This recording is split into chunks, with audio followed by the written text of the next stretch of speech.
pemirsa, kembali berjumpa di Jelajah Kuliner. Seperti biasa, beragam menu-menu kuliner akan kami hadirkan untuk Anda supaya menjadi rekomendasi Anda mencari menu kuliner pilihan. Tentunya bersama saya, Cahyani Dean.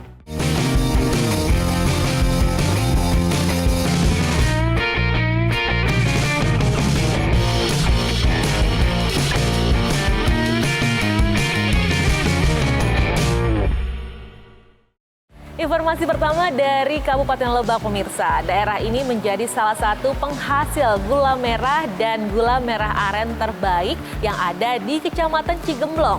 Hampir setiap hari gula merah dan gula aren dihasilkan oleh para perajin yang ada di wilayah ini. Kemudian gula aren ini didistribusikan ke wilayah lainnya seperti Banten, Jakarta, dan ke wilayah lainnya. Inilah proses awal pembuatan gula aren merah di salah satu sentra pembuatan gula aren di Desa Cibungur, Kecamatan Cigemblong, Kabupaten Lebak, Banten. Kecamatan Cigemblong menjadi salah satu daerah yang menjadi produsen gula aren di Kabupaten Lebak. Selain 10 kecamatan lainnya, diantaranya Kecamatan Sobang, Lebak. Melimpahnya bahan baku pembuat gula aren ini menjadikan Kabupaten Lebak sebagai daerah penyuplai terbesar gula aren. Salah satu perajin gula aren, Rustaya, mengatakan warga di Desa Cibungur sudah puluhan tahun memproduksi gula aren tersebut, bahkan turun-temurun sudah menjadi tradisi. Menurutnya tidak perlu keahlian khusus untuk membuat gula aren tersebut. Sudah berapa lama jadi pengrajin gula ini? Udah lama. Dari sejak kapan sih? Semenjak masih kecil untuk mengikuti orang tua gitu. Oh, jadi waktu pas kecil sering ikut-ikut orang tua? Iya. Bisanya cuma lihat-lihat aja. Oh, lihat prosesnya? Iya, lihat prosesnya. Itu lihat proses awalnya emang dari orang tua langsung? Dari orang tua langsung. Lihatin orang tua, misalnya orang tua ngolah gula aren gitu ya. Coba lihatin gitu.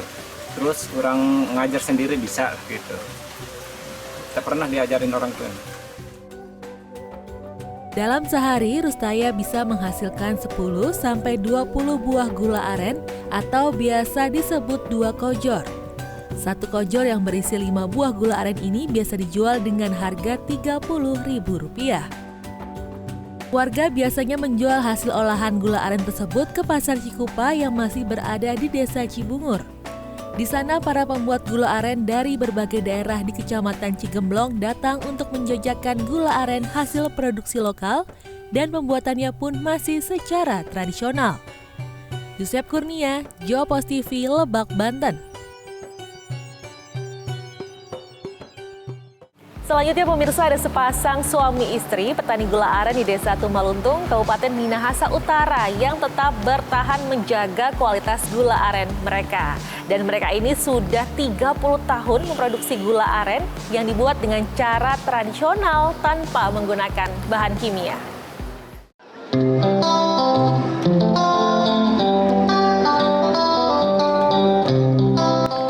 Indonesia, negara yang dilewati garis khatulistiwa ini, menyimpan berbagai macam pohon dengan segala pemanfaatannya. Provinsi Sulawesi Utara juga banyak ditumbuhi pohon enau atau warga di sini menyebutnya pohon seho.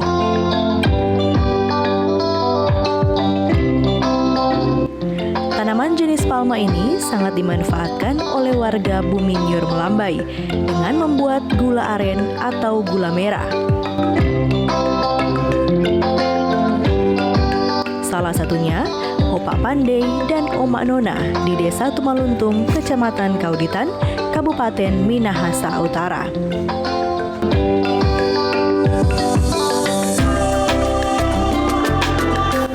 Kedua petani gula aren ini bukan sekedar petani dadakan.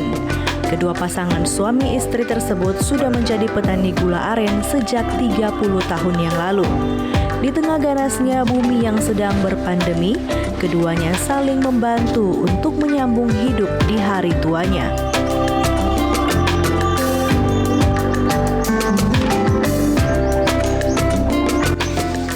Proses pembuatan gula aren terbilang cukup mudah. hanya mengambil air nira yang manis untuk menjadi bahan utama membuat gula, yang kemudian dimasak pada kuali yang lumayan besar selama kurang lebih 3 hingga 4 jam. Ya, Opa, jadi yang bikin gula merah itu bagus dengan nyada apa DP faktor? Ya bagus, lupa ini tidak ada campuran. Oh, berarti ada yang suka ada campur? Ya ada tuh pakai lain, campuran pepaya atau semiki. Kalau begitu Jadi lebih banyak tuh gula tapi tawar. Langsung nak manis. Sebanyak dasar di cookies. Ini manis. iya, pantasan sama yang gula-gula rupa Jawa. Ada Gula-gula Jawa campuran. begitu kan enggak manis toh. Iya, so campuran pepaya masa itu atau semiki. Semiki orang kupat Kalau dorang Opa di sini memang masih pakai asli ya, cuma gula. asli. Cuma gula saja jangan nak campur. Dalam satu kali panen air nira atau air saguer, Opak Pandey mampu membuat gula merah hingga 15 biji yang dijual dengan harga yang murah, hanya 10 hingga 15 ribu rupiah per bijinya. Untuk kualitas, gula merah yang diproduksi oleh Opak Pandey dan Oma Nona berkualitas baik yang dibuat dengan cara tradisional tanpa memakai bahan kimia campuran.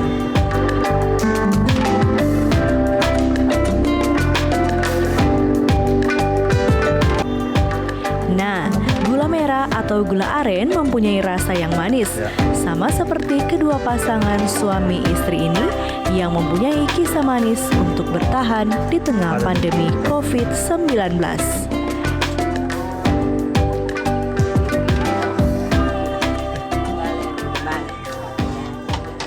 Eka Putra melaporkan untuk Kawanua TV.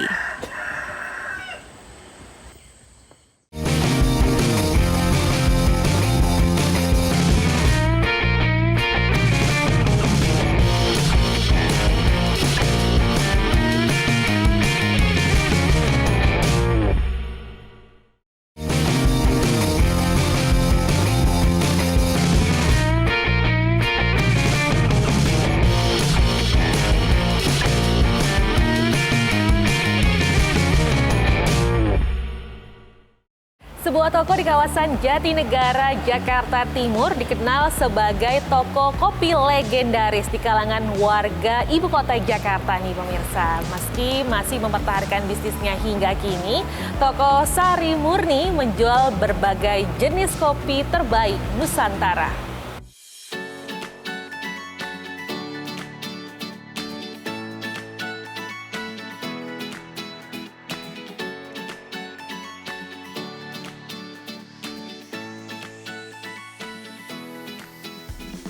Minum kopi menjadi bagian dari gaya hidup masyarakat.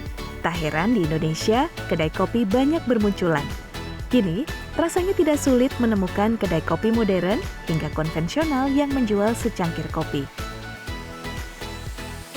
Keberadaan toko kopi Sari Murni bisa menjadi sebuah bukti bahwa budaya menikmati kopi sudah mengakar sejak lama di Indonesia.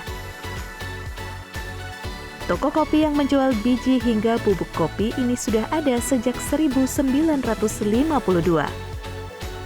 Awalnya, toko kopi legendaris ini sempat berpindah-pindah tempat, mulai dari berjualan di bawah pohon di dekat stasiun Jatinegara, hingga akhirnya menetap di sebuah ruko, masih di kawasan yang sama. Zaman dulu orang tua saya ngajak abangnya terus ngajak adiknya, jadi 3 saudara ya. 1952 lah. Tapi dulu posisi kan bukan di sini, di dekat stasiun, tapi pinggir jalan di bawah pohon sengon. Terus ya tahun 72 pas PJK bangun pindah ke sini, 74 pindah dekat stasiun lagi. Sekarang dibongkar ya balik sini lagi. Toko kopi yang saat ini dikelola oleh generasi kedua menjual kopi-kopi fresh atau kopi yang baru saja digiling tanpa pengawet. Kopi yang dijual di toko ini berasal dari biji kopi terbaik yang ada di Nusantara dengan jenis Robusta dan Arabica yang didatangkan dari Sulawesi. Dari Sulawesi dan Sumatera, cuma 2 sih, kita cuma Sulawesi sama Sumatera. Iya, yang kalau Sulawesi ya biasanya Toraja buat Arabikanya. Tapi kalau yang Robustanya kan dulu Sulawesi juga ada. Tapi kalau Gayo ya Sumatera yang Arabikanya. Ragam jenis kopi ini dijual mulai harga Rp60.000 hingga Rp200.000 per kilogramnya.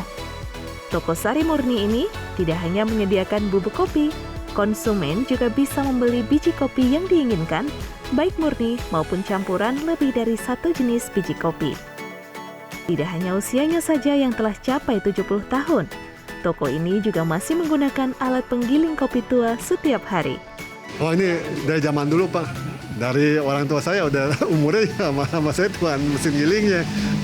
Tapi ya mesin giling, kalau teknologi sih serasa hampir sama aja, cuma yang sekarang punya mungkin lebih banyak variasinya deh, bisa langsung misalnya mau mesin bikin cappuccino atau espresso gitu, biasanya tinggal disetel langsung dia ngatur sendiri buat kekasaran. Toko Sari Murni buka dari Senin sampai Sabtu sejak pukul 9.30 hingga 16.30 waktu Indonesia Barat. Toko Sari Murni menjual kopi dengan merek Bintang Mercy atau lebih dikenal masyarakat dengan kopi cap sedan. 70 tahun usia bisnis ini, toko kopi legendaris di ibu kota masih akan terus menghadirkan bubuk dan biji kopi terbaik bagi para pecinta kopi. Devi Novaldi, Seto Pratomo, JPM TV. Sebuah kedai kopi di Depok, Jawa Barat menawarkan pengalaman ngopi di pagi hari dengan cara berbeda nih pemirsa, yaitu ngopi sambil berjemur. Nah, kira-kira seperti apa ya ngopi sambil berjemur? Kita lihat yuk liputannya berikut ini.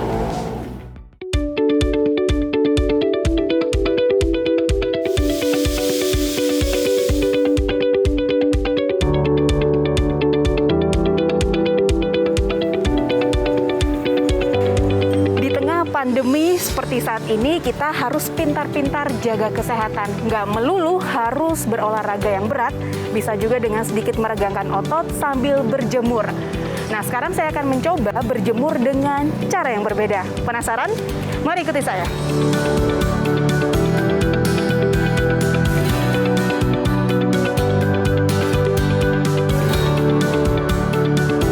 Kedai Nyambi Kopi di Depok, Jawa Barat ini sejak sepekan terakhir menawarkan paket berjemur sambil ngopi seharga Rp50.000 per orang. Sebelum datang, Anda wajib mendaftar melalui formulir online di media sosial Nyambi Kopi untuk memilih hari dan jam kedatangan. Tersedia 3 sesi, yaitu pukul 8 hingga 9 pagi, 9 hingga 10 pagi, dan 10 pagi hingga 11 siang. Selamat pagi, Mbak. Halo, selamat pagi. Udah order, Mbak, atas nama Yuli. Jam berapa? Jam 9 sampai jam 10. Paket jemur ya? Iya, Oke, pembayarannya mau tunai apa non tunai? non tunai aja. Untuk scan QR langsung di scan di bawah aja. Oke.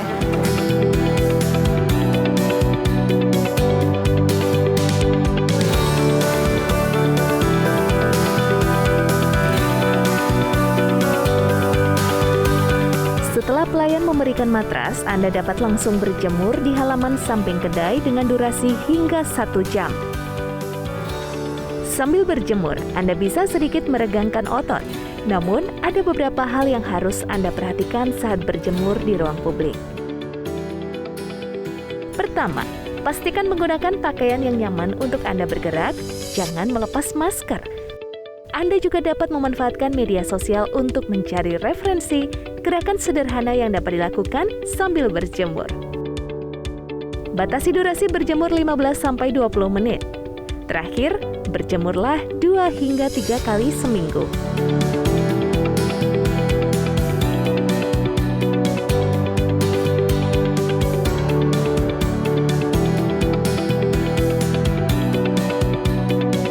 Ide berjemur sambil ngopi tercetus dari pemilik kedai, Andri B. Ia turut terdampak kebijakan PPKM. Untuk menarik minat konsumen, Atri pun putar otak. Ini mungkin baik untuk diaplikasikan sebagai bentuk nyata dari konsep-konsep gaya hidup sehat kan gitu kan. Dimana kadang ngopi itu identiknya sama nongkrong apa hanya seperti itu aja. Nah, saya berpikir ini mungkin baik untuk dijadikan program ini, gaya hidup sehat gitu kan, berjemur sambil ngopi. Dari membeli paket berjemur seharga Rp50.000, Anda mendapat pinjaman matras, segelas kopi, air mineral, dan makanan ringan. Mencari suasana baru saat berjemur inilah yang menarik minat Muhammad Mufti. Kadang kegiatan kita itu aja, nggak ada salahnya. Di samping kita nyari kesehatan juga buat diri kita, nyari suasana baru sambil nikmati kopi di bawah sinar matahari juga. Jadi refreshing buat diri sendiri juga lah. Paket berjemur sambil ngopi dibatasi hanya untuk 5 orang dalam satu sesi. Ini dilakukan agar di tengah pandemi protokol kesehatan tetap dilaksanakan.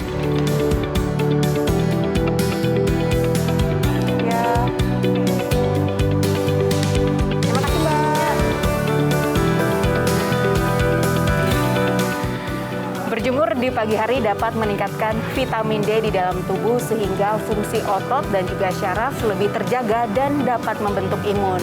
Dan tidak ada salahnya untuk turut melariskan usaha para pelaku UMKM yang terdampak pandemi ini.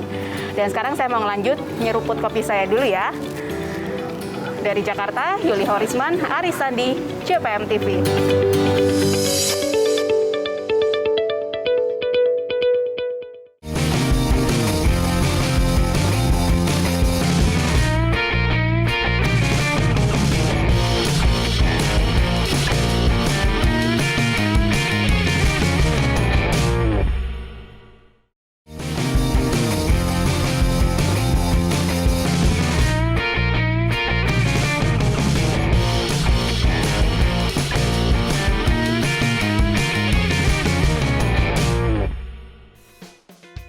Pemirsa, jika Anda berkunjung ke Desa Daun, Sangkapura, Gresik, Jawa Timur, Anda wajib nih mencoba ragam hidangan lobster di restoran ini. Nah, karena selain Anda bisa menyantap hidangan lobster, Anda juga disuguhkan pemandangan menarik.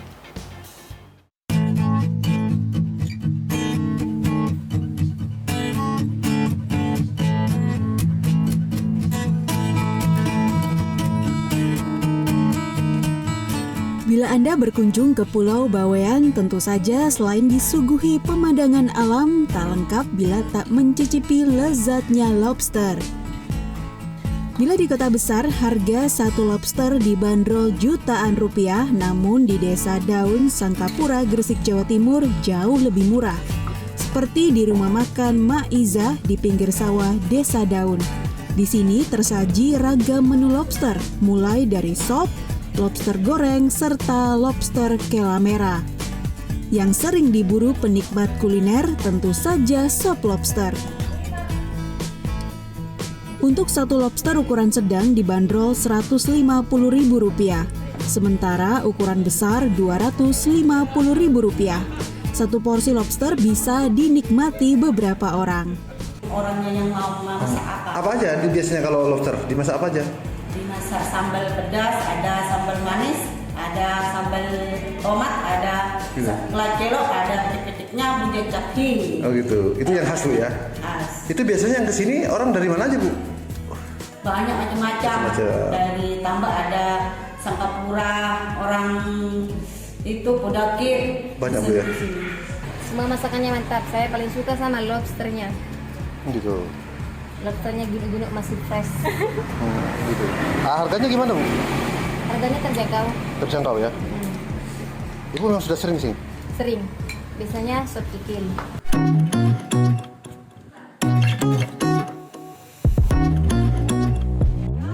Namun ingat, jika menyantap lobster harus menimbang faktor kesehatan karena lobster tinggi kolesterol. Muhammad Amin, JTV, Gresik, Jawa Timur.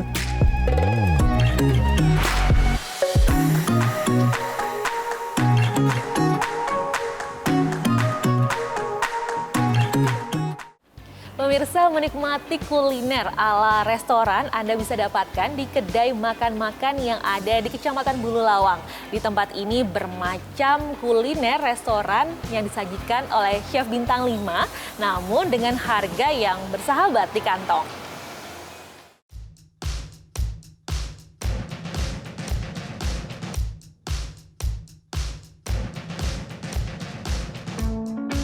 Menikmati kuliner dengan kualitas mewah dengan harga yang merakyat kini bisa dinikmati masyarakat Kabupaten Malang.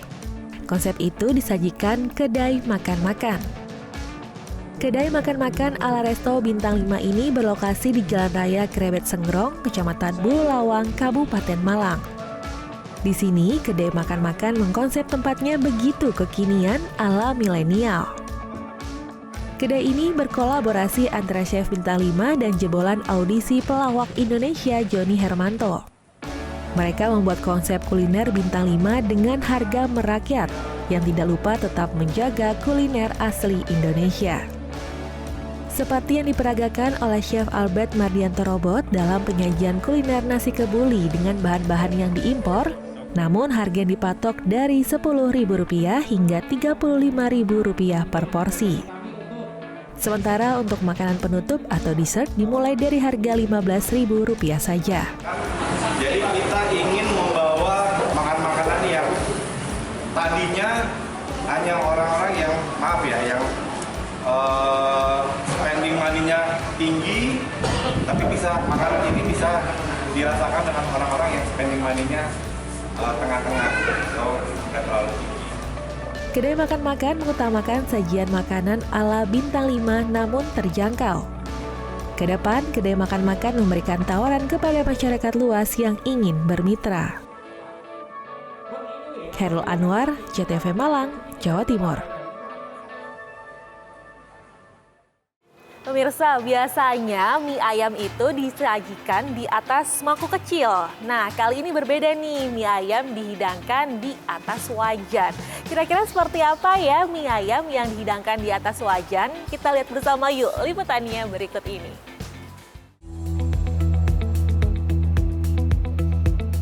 Bila biasanya mie ayam disajikan di atas mangkuk atau di atas hot plate, tapi berbeda dengan mie ayam kedai mertua yang berada di Jalan Ki Ageng Surodipoyono, Kelurahan Kanigoro, Kecamatan Kartoharjo, Kota Madiun. Mie ayam ini justru disajikan di atas wajan kecil berdiameter 15 cm. Sekilas mie wajan ini memang terlihat unik. Bagi pengunjung yang ingin menikmati mie ayam ini akan disuguhkan di atas wajan dengan aneka topping yang beragam dan dapat dipilih sesuai pilihan. Aris Yudiawan, pemilik warung mie wajan, mengatakan terinspirasi membuka mie ayam wajan saat dirinya membuat mie ayam di rumah. Aris yang pernah menjadi karyawan mie siap saji di Kota Madiun tersebut mengaku ingin berjualan mie ayam dengan konsep penyajian yang berbeda dengan wajan. Ini kita buat sendiri. Sehari laku berapa porsi mas ini selama 5 hari ini? Untuk yang kurang lebihnya 50 porsian. Ya inspirasi soalnya ini yang Eka Wulan, pecinta kuliner dari Madiun, saat mencoba menikmati mie wajan mengatakan tertarik setelah melihat foto sajian mie wajan di media sosial yang menurutnya unik. Hal senada juga dikatakan Sri Mulyani dari Pacitan yang penasaran dengan mie wajan yang menurutnya di Kota Madiun dan sekitarnya belum ada. Ada yang dikasih mie ayam kepala, mie ayam ceker, kemudian juga mie ayam sayap, mie ayam telur puyuh. Ini juga menurutku beda lah kalau dibanding dengan mie ayam lainnya gitu. Kalau di Madiun saya rasa baru ini sepengetahuan saya ya, kalau yang lainnya belum ada sih. Kalau menurutku ini ide yang kreatif. Apa ya, toppingnya mungkin lebih banyak. Terus ini sih apa? Ini loh mas, wajan. Ini saya tuh baru nemuin ini. Saya kan sering muter-muter di beberapa daerah. Mie ayam biasanya kan diwadahi mangkok gitu ya. Dan menurut saya ini unik kayak gitu. Kalau rasa the best, enak sih menurut saya, rekom gitu. Harga mie ayam wajan ini seporsinya mulai Rp8.000 sampai Rp12.000. Mie wajan kedai mertua buka mulai jam 10 pagi hingga jam 8 malam. Ega Patria, JTV Madiun, Jawa Timur.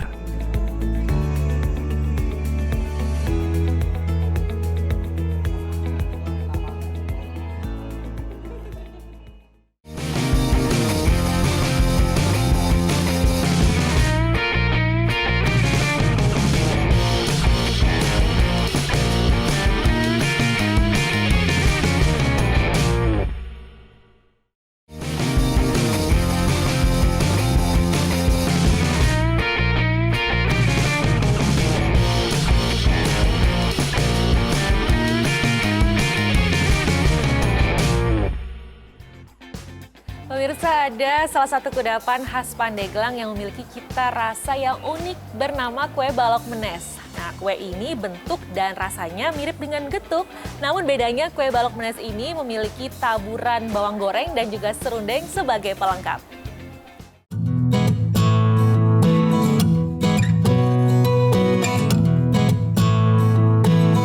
Ini dia kue balok menes, kue tradisional khas Pandeglang yang sekilas mirip getuk. Kue balok menes berbahan dasar singkong tanpa campuran pengawet apapun.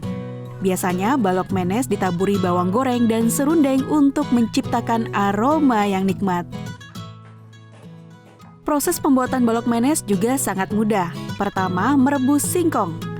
Setelah singkong dingin, kemudian ditumbuk hingga halus. Lalu dicetak persegi menyerupai balok dan ditaburi pelengkap bawang goreng dan serundeng.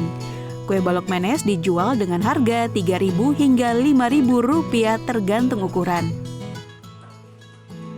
Salah seorang penjual kue balok menes, Udin Jainuddin, mengatakan balok menes merupakan makanan khas Kecamatan Menes yang sudah turun-temurun dinikmati warga Menes. Udin merupakan generasi ketiga yang hingga kini masih memproduksi kue balok menes dan melestarikan makanan tradisional ini. Setiap hari Udin mampu menghabiskan 50 kg singkong. Per hari omsetnya tembus Rp1 juta.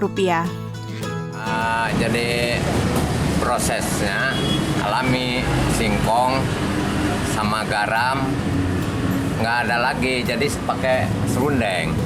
Nah, balok ini khas Pak ya? Khas ya, khas menes. Ini dinamakan balok itu, jadi bumbunya di jero itu diginiin, dipanjang ya, ditilap, jadi namanya kayak balok gitu. Jadi dipotong-potong itu kan, bumbunya di dalam itu, balok namanya. Sekarang makan udah canggih nih, jadi diiris-iris kecil aja, pakai dicocol. Sementara bagi para penikmatnya, kue balok menes cocok sebagai camilan dan teman minum teh di waktu santai. Bahkan saat Ramadan ini, kue balok menes cocok dinikmati saat berbuka puasa. Kalau rasanya sih mungkin beda ya. Jadi ibarat singkong ada rasa-rasa kayak goreng bawangnya gitu. Manis, ada manis-manis. Nah, kalau buat daerah kita sih di Menes, kalau buat bulan puasa kan kalau buat makan kayak nasi itu kan berat ya, agak berat. Jadi kalau sebenarnya sih paling makan kayak balok dulu gitu, biar enak aja, biar nggak terlalu berat perutnya. Kue balok menes biasanya disantap oleh masyarakat setempat untuk menemani minum teh atau air jahe. Kombinasi ini semakin menambah kenikmatan kue yang banyak ditemui di pasar tradisional wilayah Pandeglang tersebut. Yusef Kurnia, JPM TV, Pandeglang, Banten.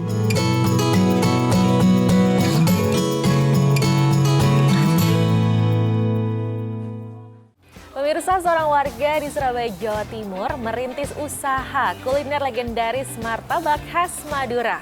Awalnya mereka ini kesulitan mencari pembeli, namun kini mereka bisa memproduksi 1.000 martabak per harinya.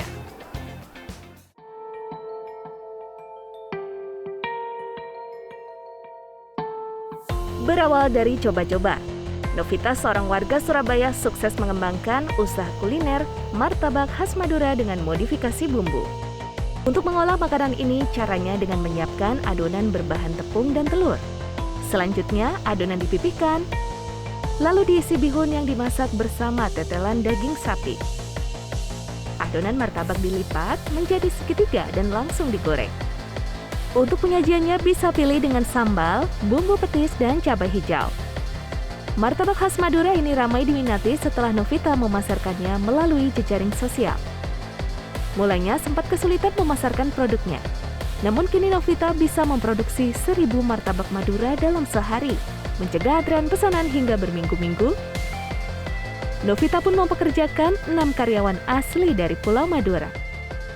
Allah memberikan saya berkat yang lebih dari itu. Saya juga kaget Mas, antrinya sampai sebegitunya ya. Nggak nyangka gitu loh, sekarang juga Tapi lebih baik menurut saya konsepnya seperti ini. Mungkin kalau seumpamanya dulu saya jadi buka gerobak, mungkin yang beli cuma ecer ya Mas ya. Kayak 5, 10, ini teman-teman saya kalau order itu ratusan hingga ribuan. Iya.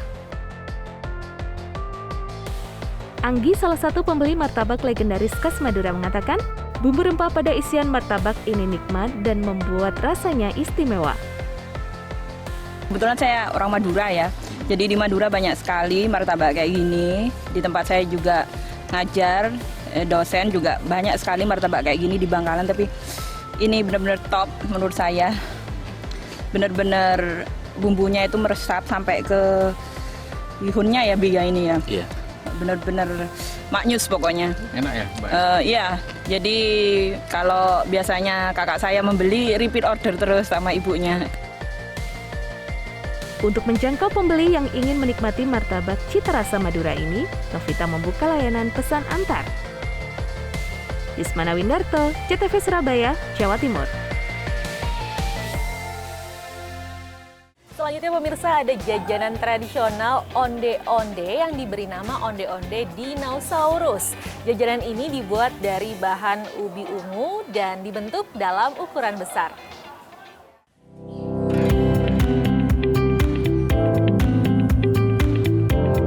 Sulasni, warga Desa Kaligede, Kecamatan Senori, Kabupaten Tuban, Jawa Timur, memiliki usaha pembuatan jajanan tradisional onde-onde.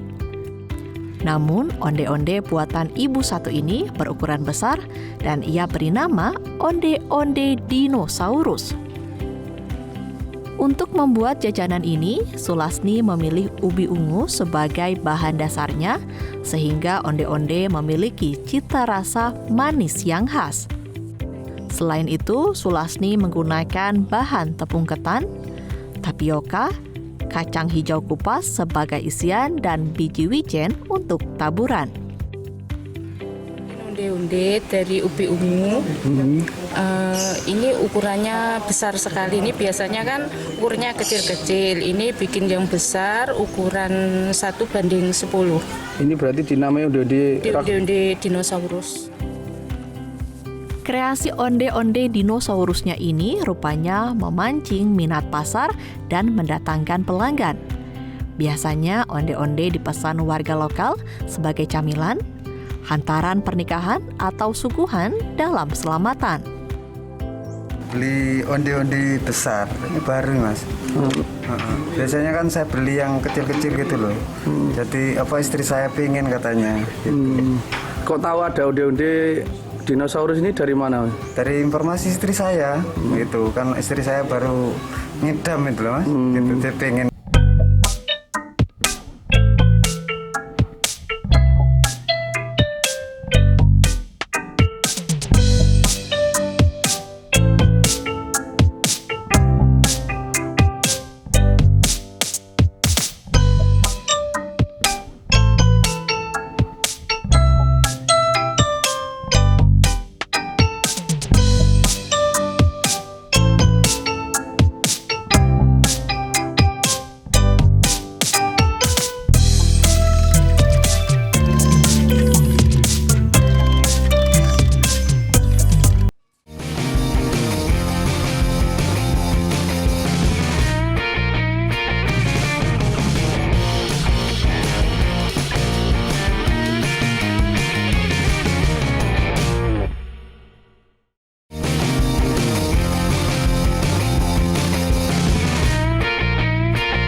Pemirsa, di Pandeglang, Banten ada seorang ibu rumah tangga yang sukses menjadi pengusaha kuliner bandeng presto dengan omset jutaan rupiah per bulannya.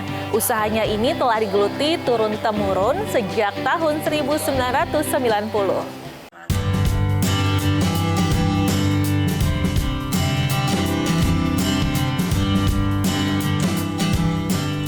Seperti inilah keseharian Mumun Muniro, warga kampung Sampora, Kelurahan Cigadung, Kecamatan Karangtanjung, Kabupaten Pandeglang, Banten.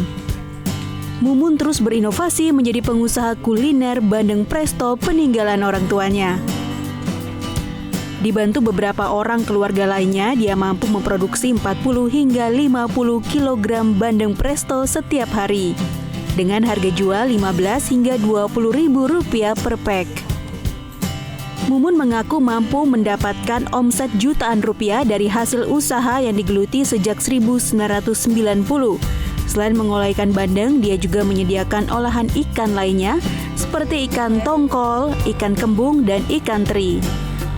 Saat ini penjualan bandeng presto hanya di pasar tradisional Badak Pandeglang. Namun ada juga beberapa konsumen yang memesan dari luar daerah untuk dijadikan oleh-oleh. Puluhan orang tua, terus kan berhubung orang tua ya udah agak tua, terus diterusin nama saya gitu. Kalau pegawai sih ukur keluarga dulu ya, ada bapak, adik, sama teteh, emak-emak kali, ya kan. Emak paling bantu-bantu di rumah gitu orang tua mah. Kadang kita nyampe 50, kalau lagi sepi mau 40 kilo gitu. 40 nyampe 50 kilo lah. Untuk harga jualnya sendiri berapa sih Bu yang ditawarkan? Iya Bu. Yang ditawarkan kita kan awalnya kan ngentep yang gede dulu yang dari atas. Kita baru itu yang kalau yang gede itu yang ukuran ikan isi 5, kejual itu 15.000 dua. Pemasaran kemana aja? Pasar aja sih di pasar Pandeglang. Udah keluar daerah juga apa gimana oleh-oleh? Kalau keluar daerah mah kalau ada yang pesen aja. Oleh-oleh Bu ya? Iya oleh-oleh.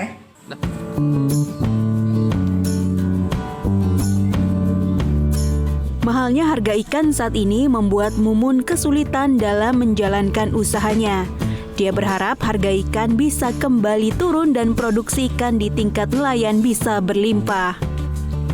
Yusep Kurnia, JPM TV, Pandeglang, Banten.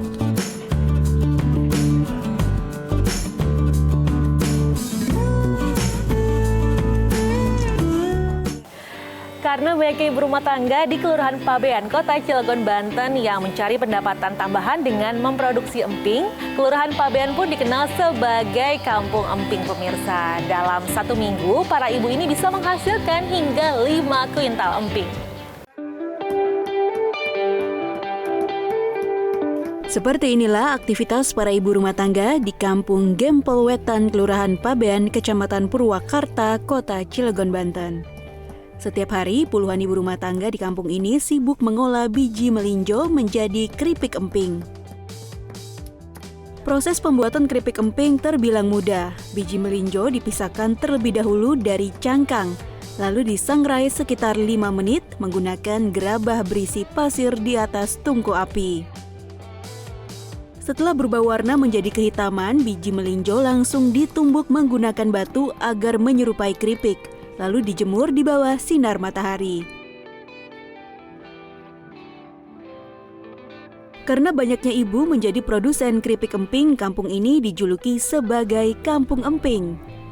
Dalam 1 minggu, para ibu mampu memproduksi keripik emping hingga 5 kuintal dengan keuntungan sekitar 25.000 hingga 30.000 rupiah untuk 6 liter biji melinjo. Melinjo dan selebihnya adalah ibu-ibu yang menjadi kuli emping ya. Mereka diberikan upah itu sehari 25.000 sampai 30.000 sehari karena memproduksi 6 liter satu harinya. Kemudian diberikan kembali ke pemasok tangkilnya dan kemudian dipasarkan ke pasar-pasar di Kota Cilegon. Ada juga yang mengambilnya ke sini, ada yang dari Mancak, kemudian dari Bojonegara, dan dari daerah-daerah lain yang membutuhkan emping. Harus ada nih, supaya suplai ke ibu-ibu empingnya selalu terjaga dengan harga baik, saling mendukung. Jadi suplai melinjonya, suplai empingnya harus ada terobosan baru. Para pemuda juga menyuplai melinjonya. Emak-emak buatnya lebih bagus lagi. Kemudian sudah saatnya sampai ke hilir, yaitu dibuat seperti ini. Dibuat seperti ini. Ya kan, kalau perlu jadi oleh-oleh, kalau perlu kemudian menjadi sentra. Melihat peluang usaha yang digeluti oleh warga cukup besar, pemerintah daerah setempat kini mulai melirik dan memberikan bantuan dalam pengemasan maupun pemasaran keripik emping. Dede Supandi, JPM TV, Kota Cilegon, Banten.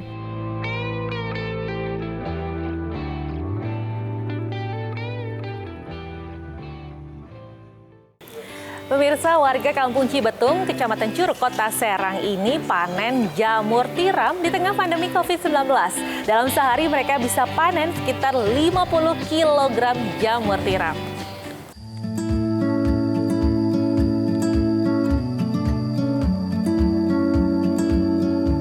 Petani memanen jamur tiram di Kelurahan Cilaku, Kecamatan Curug, Kota Serang, Banten. Jika lambat dalam memanen jamur, maka jamur ini bakal membusuk. Satu persatu jamur yang telah ditaruh di rak kumbung dipetik untuk siap dipasarkan. Meski di masa pandemi, permintaan jamur di pasaran masih cukup tinggi, hanya saja harga menurun. Kelembapan di daerah ini cukup baik, sehingga sangat cocok untuk budidaya jamur tiram. Perawatannya harus maksimal, dan jangan sampai kumbung jamur diterpa angin terlalu besar, karena bisa menghambat masa pertumbuhan. Bahkan beberapa tahun lalu, jamur tiram pernah diserang penyakit burem yang mengakibatkan gagal panen. Bahan baku jamur tiram ini cukup mudah didapatkan, yaitu serbuk kayu, dedek padi, jagung, dan kapur. Kemudian dibungkus dengan menggunakan mesin. Selanjutnya dibawa ke kumbung dan disusun di rak. 1 minggu jamur tiram sudah bisa dipanen. Sini Pak ya? Tiap hari panen, kalau nggak dipanen, besok atau nggak ke panen. Udah busuk? Busuk. Jadi harus cepat memanen juga Pak? Iya, harus tiap hari rutin panen. Permintaan pasar menurun drastis akibat pandemi COVID-19. Sebagian besar petani jamur tidak melanjutkan usahanya karena tidak kuat bertahan di masa sulit seperti ini. Di Serang itu kan mayoritas umur baru ya, petani-petani baru. Dulu mah petani jamur bisa dibilang di Serang nih hanya sedikit banget. Sejak ada kita berani bikin besar, berani mengordinir, baru petani baru muncul. Paling umur 2 tahunan, 3 tahunan, dia daya tahannya belum keuji sekali. Daya tahannya biasanya awalnya dikasih enak, tiba-tiba harus ngadepin corona, gitu loh. Sebelum pandemi COVID-19, petani mampu menjual 1,4 ton per hari. Namun saat ini maksimal hanya 4 kuintal. Penyebabnya karena sebagian besar petani jamur berguguran karena hasil produktivitas terus menurun. Para pegawai pun terpaksa diberhentikan karena sudah tidak mampu membayar upah mereka. Suhendi, Jawa Post TV, Serang, Banten.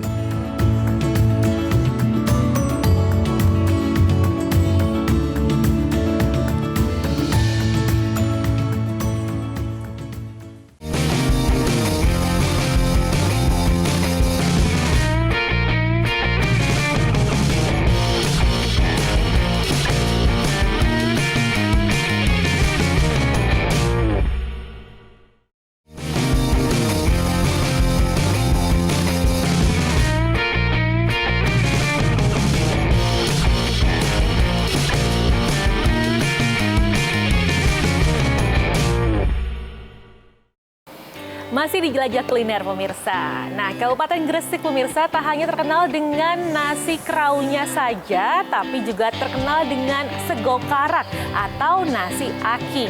Nah, ternyata sego karak ini telah terkenal dan melegenda sejak zaman kolonial Belanda.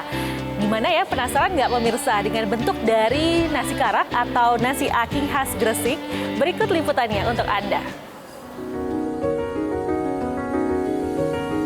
Pada zaman kolonial Belanda, sego karak atau nasi aking terbuat dari nasi sisa yang dikeringkan sebelum dimasak. Namun, Anda jangan salah karena sego karak khas Gresik ini bukan berbahan nasi aking, melainkan terbuat dari bahan beras ketan merah dan beras ketan putih pilihan. Agar semakin gurih dan nikmat, sego karak ini dimakan bersama gimbal tempe, serundeng, parutan kelapa, dan cabai. Di Gresik ternyata banyak dijumpai penjual nasi karak, salah satunya lapak sego karak milik Sumiati di Jalan Amuntai, kawasan Gresik, Kota Baru, Kecamatan Manyar. Sumiati atau akrab disapa Busum adalah generasi ketiga. Ia sudah 8 tahun berjualan sego karak, mulai pukul 5:30 pagi hingga 9 pagi. Untuk menanak nasi karak, Busum harus bangun pukul 3 dini hari. Ia menghabiskan 10 hingga 12 kg beras ketan merah dan putih. Untuk hari Sabtu dan Minggu, Busum mengaku pelanggannya lebih ramai ia bisa menghabiskan 15 hingga 20 kg bahan baku sego karak. Hebatnya, Sumiati kini memiliki 5 cabang warung sego karak di Gresik yang dijalankan anak dan menantunya. Ibu generasi keberapa? Generasi ketiga. Saya buka sudah 8 tahun. Kalau Mbak? Mbak aku masih kecil, masih SD. Kalau rame gitu habis berapa? Kalau rame ya sampai 20 kilo. 20 kilo. Itu hari Minggu, hari biasa ya paling 10-12. Dari berjualan sego karak ini, Bu Sum bisa mengantongi 1 juta hingga 1,5 juta rupiah. Sejumlah pelanggan juga awalnya sempat mengira sego karak yang dijual adalah nasi bekas atau sisa yang dikeringkan. Namun setelah mencoba, ternyata rasanya enak hingga ketagihan dan kini menjadi pelanggan tetap untuk sarapan pagi. Awalnya dulu nggak suka, tak kirain tuh nasi basi, kan karak nasi basi. Ternyata karak itu adalah makanan ciri khas orang Gresik. Nah, saya coba-coba, akhirnya ternyata di sini tuh rasanya beda. Untuk harga, nasi karak gimbal tempe dipatok Rp8.000 per bungkus, sebelumnya hanya Rp5.000. Bagi Anda yang penasaran gurih dan nikmatnya sego karak khas Gresik, tidak ada salahnya datang dan mencoba langsung. Muhammad Amin, JTV, Gresik, Jawa Timur.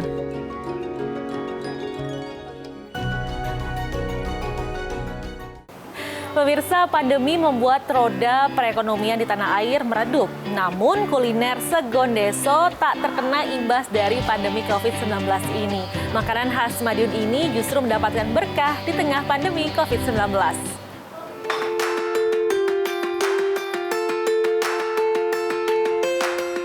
Hingga hari ini pandemi COVID-19 masih melanda tanah air. Namun, pandemi tak membuat kuliner Segondeso, makanan khas Madiun, ikut meredup. Selama pandemi, rumah makan Segondeso yang terletak di Kelurahan Banjarrejo, Kecamatan Taman, Kota Madiun, Jawa Timur, semakin ramai dikunjungi pelanggan. Menu Segondeso yang berupa nasi putih, disiram tongkol suwir balado, lengkap dengan topping daun kemangi, ramai diburu pelanggan. Cita rasa Segondeso yang pedas menyihir para penikmatnya. Udah sering Mas kesini Mas? Alhamdulillah sering Mas. Menurut Mas bagaimana Mas rasanya di sini Mas? Ya pedesnya pas, rasanya juga enak, harganya murah.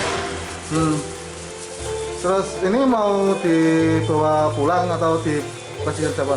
Yang ini untuk dimakan hari ini, untuk ini stok berikutnya, jadi tidak harus kesini lagi. Langganan asli Segondeso dan makan di sini rasanya luar biasa. Ikannya sendiri tidak menimbulkan gatal, alergi, kemudian karena memakai teknik memasak dengan ozon, terus kemudian pedasnya juga mantap, ada beberapa level, 1, 2, 3 level kalau nggak salah. Pemilik warung mengungkapkan usaha yang dibangunnya berkembang setelah pandemi COVID-19 menyebar di Indonesia. Dengan imbauan untuk masyarakat untuk tetap di rumah saja, warung Segondeso kebanjiran pesanan. Hanya istilah hadir berkat pandemi. Segondeso ini. Itu sebelumnya sih ini saya sudah bidang saya ke-9 sih. Di usaha kuliner ini bahkan saya nggak ada basic kuliner. Murni otodidak semua. Ya, dengan istilah power of kepepet itu mampu. Dari modal Rp500.000 di awal pandemi, pemilik warung Deso meraup untung jutaan rupiah hingga puluhan juta rupiah. Selain menjual nasi bungkus Segondeso, warung juga menerima pesanan sambal suwir dalam kemasan yang bisa dipasarkan hingga luar kota. Eke Patria, JTV, Madiun, Jawa Timur.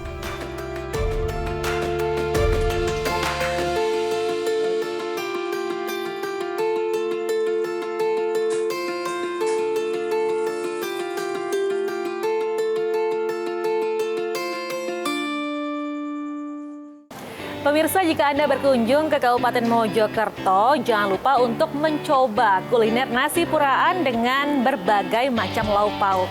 Nah, Anda bisa mencoba nasi puraan ini di Warung Barokah sambil menikmati udara segar di alas klotak dan rindangnya hutan pinus.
Pemirsa, itulah tadi beragam menu kuliner yang dapat kami hadirkan untuk Anda. Semoga bisa menjadi pilihan Anda untuk mencari menu kuliner. Dan saya Cahyani Dean undur diri. Sampai ketemu lagi ya di Jelajah Kuliner selanjutnya. Sampai jumpa.